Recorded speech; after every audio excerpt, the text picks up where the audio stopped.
सगळ्यांना माहिती आहे की महाराष्ट्रामध्ये हिंदू उदय सम्राट बाळासाहेब ठाकरेंनी 1966 साली शिवसेना नावाची छत्रपती शिवाजी महाराजांना अभिप्रेत असलेली अशा शिवसेनेची स्थापना केली। गोरगरिबांना न्याय मिळाला पाहिजे, शेतकऱ्यांना न्याय मिळाला पाहिजे, तरुण पोरं राजकारणात आली पाहिजे, अन्यायावर तुटून पडली पाहिजे, याच्याकरता शिवसेनेचा जन्म त्या ठिकाणी झाला। आणि पाहता पाहता आता ही शिवसेना 70च्या वयामध्ये या ठिकाणी गेलेली आहे। चिखली मतदारसंघ हा बुलढाण्यापेक्षाही शिवसेनेचा ताकदवर मतदारसंघ त्या पहिल्या काळात होता।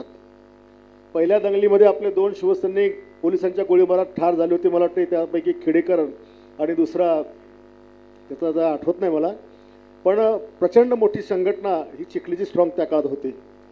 पण दुर्दैवाने पुढे मतदारसंघ बीजेपीकडे गेला, रेखाताई आमदार झाल्यात आणि मग आपल्या कार्यकर्त्यांना वाटलं की आता इथं आपला मोठं करून काही फायदा नाही आणि हळूहळू पक्ष बीजेपी सोबत त्या ठिकाणी गेला। रेखाताईच्या 3 टर्ममध्ये कधीच सामान्य माणसाला लोकांना कधी काही त्रास झाला नाही, कधीच नाही। पण आताच्या काळामध्ये आम्ही जे पाहून आलो की मी पण आमदार आहे आणि महाराष्ट्राचा ताकदवर आमदार आहे, मी कशाला कधीच घाबरत नाही। पण आमच्या मतदारसंघात कोणी एक माणूस सांगणार नाही की आम्ही कोणाचा छळ केला म्हणून। आमची ताकद आम्ही गोरगरिबांना सपोर्ट करण्याकरता कार्यकर्त्यांना ताकदवर देण्याकरता माझ्यासोबत सायकलवर फिरणारे कार्यकर्ते आज फॉर्च्युनरमध्ये फिरतात। एवढी जवळपास 35 कोटी रुपयाचं माझं कमिशन मी कार्यकर्त्यांना सोडून दिलं की तुम्ही स्ट्रॉंग आहात, तुम्ही स्ट्रॉंग झाले तर मी स्ट्रॉंग त्या ठिकाणी होईल। माझ्या मतदारसंघात जवळपास असे काही कार्यकर्ते, मी उदाहरण सांगेन की मी एका गावात गेलो, मूर्ती नावाच्या गावामध्ये, जरा इथं बोलणं बंद करा। तिथे मी सावडाला गेलो आणि तिथला माझा शाखा प्रमुख म्हणे माझ्या घरी चला, रमेश नाव त्याचं, आणि मी त्याच्या घरी गेलो तर त्यांनी मला एका घरात बसवलं। तिथे ते घर नसून कोठं वाटत होतं। एका पलंगावर चटई, 2-4 भांडे पडलेले, म्हातारी आईबा बाहेर खाली बसलेली, इकडनं पाखरं जातील तिकडनं पाखरेल, त्याचं असं घरवट, कुजलेली टिनं, आणि त्याची 16 वर्षाची पोरगी जिच्या आईने तिला साडीचा आडोसा घेऊन तिला आंघोळ घालत होती। मी त्याला म्हणलं, रमेश मला कोठ्यामध्ये बसवलो का? नाही म्हणे, भाऊ हे माझंच घर आहे। मला वाईट वाटलं की इतक्या वर्षापासून आपण पक्षामध्ये काम करतो आणि आपल्या कार्यकर्त्याची घराची अवस्था अशी आहे, त्याची जवान पोरगी सुरक्षितपणे आंघोळ पण करू शकत नाही। मी लगेच माणसं पाठवली, सर्वे केला किती कार्यकर्ते आपले असे जगतात म्हणून, आणि ताबडतोब 2 दिवसात अहवाल आला की 55 कार्यकर्ते असे की ज्यांची घरं अशी आहेत। तिसऱ्या दिवशी त्यांच्या दारामध्ये गिट्टी गेली, रेती गेली, सगळं साहित्य गेलं, लोखंड गेलं, मजूर गेलेत। त्यांना माहीत नाही की लोक कशा करता आलेत। आणि मग त्यांनी सांगितलं, बाबा हे मटेरियल आमच्या दारातून उचला। मग ते म्हणतात, रमेश कोण आहेत, आमचा काय त्याचं नाव गणेश आपलं हिचा हे कोण आहेत, संतोष ढोले कोण आहेत, अशी खूप 55 लोकांची नावं। त्यांनी सांगितलं की तुमची घरं पाठवायकरता भाऊनी मटेरियल पाठवलं म्हणून। मी स्वतःचं घर बांधताना पण 55 कार्यकर्त्याची घर बांधून दिले, 55 कार्यकर्त्यांनी। ज्या दिवशी त्याची घरं पूर्ण झाली आणि मी ज्या घरात गेलो तर त्यांच्या आईवडिलांच्या डोळ्याचे पाणी होतं की हे छत आम्ही कधी पाहू शकत नव्हतो। माझ्या मतदारसंघात कधी एखादा कार्यकर्त्याच्या बहिणीचं लग्न आहे आणि त्याच्याकडे बस्त्याची व्यवस्था नाही तर ते मी जबाबदारी मी घेतो। त्याच्या लग्नामध्ये एखाद्या जेवणाची व्यवस्था नाही आहे तर ती पंगत मी घेऊन टाकतो। दागिने नाही तर दागिन्याची जबाबदारी मी घेऊन टाकतो। इव्हन मंडपाची व्यवस्था नसेल तर मंडपाची व्यवस्था पण मी घेऊन टाकतो। पण कार्यकर्त्याच्या पोरीच्या लग्नाला त्या ठिकाणी बाधा येऊ देत नाही। हे खरं प्रेम असतं कार्यकर्त्यांचं, कार्यकर्त्यांवर केलेलं प्रेम।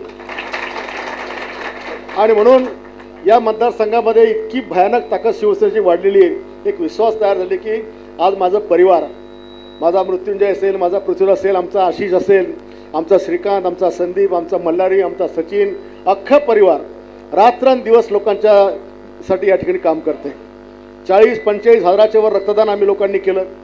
रोजची तर किती कामं, ॲम्ब्युलन्सचे फुकट धावतात, 4 ॲम्ब्युलन्स फुकट धावतात आपल्या लोकांसाठी। तर कोणत्याही पक्षाच्या नेत्यांनी कार्यकर्त्याची काळजी घेतली पाहिजे, कारण ज्या वेळेला निवडणुका येतात त्यावेळेला हा कार्यकर्ता आपल्या नेत्याला जी काय करता काय काय टोले घेतो हे त्याचं त्याला माहीत असतं। आणि म्हणून चिखली मतदारसंघामध्ये आपण जे चित्र पाहून राहिलो, आम्हाला असं वाटलं आपला मित्रपक्ष आम्ही दुर्लक्ष केलं, आम्ही कधी लक्ष घातलं नाही।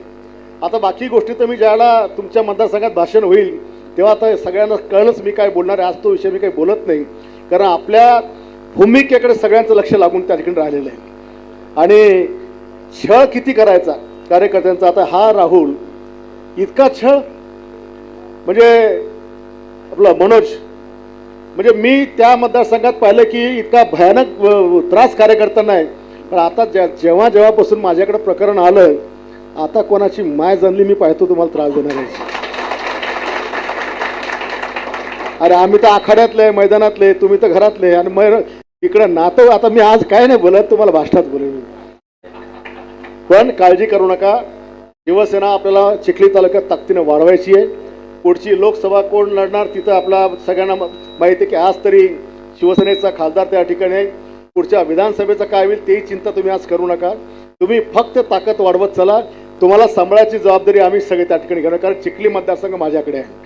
पक्ष म्हणून मी तुमच्या चिखली मतदारसंघाचा प्रमुख आहे शिवसेना पक्षाचा. त्याच्यामुळे सगळ्यांना सांभाळण्याची माझी जबाबदारी असणार आहे. आज जवळपास 12 गावच्या कार्यकर्त्यांचा 16 गावच्या शिवसेनेच्या गावच्या कार्यकर्त्यांचा पक्षामध्ये प्रवेश आहेत. ज्याच्यामध्ये उभाटा पण आहे, ज्याच्यामध्ये BJP पण आहे, ज्याच्यामध्ये काँग्रेस पण आहे आणि राष्ट्रवादी पण आहे. आता आपल्या पक्षात काय सगळ्यांसाठी दरवाजे आपले उघडे आहेत आणि पुढच्या टप्प्याटप्प्याने सुद्धा तुमच्या चिखली मतदारसंघात जवळपास 10,000 लोकांचे प्रवेश हे आपल्या पक्षामध्ये या ठिकाणी होणार आहे. 10,000. काल काही चिखलीचे लोक आमच्या बुलढाणा शहरात पाठवले गेले. त्यांना शहरात फिरवल्या गेलं. 2-3 हॉटेलवर ते बसले. काही काँग्रेसच्या शहराध्यक्षाला बोलवलं, काही बाकीच्याला बोलवलं की बुलढाण्यातून किमान 30 लोकांचे तरी प्रवेश आमच्याकडे होऊ द्या म्हणून.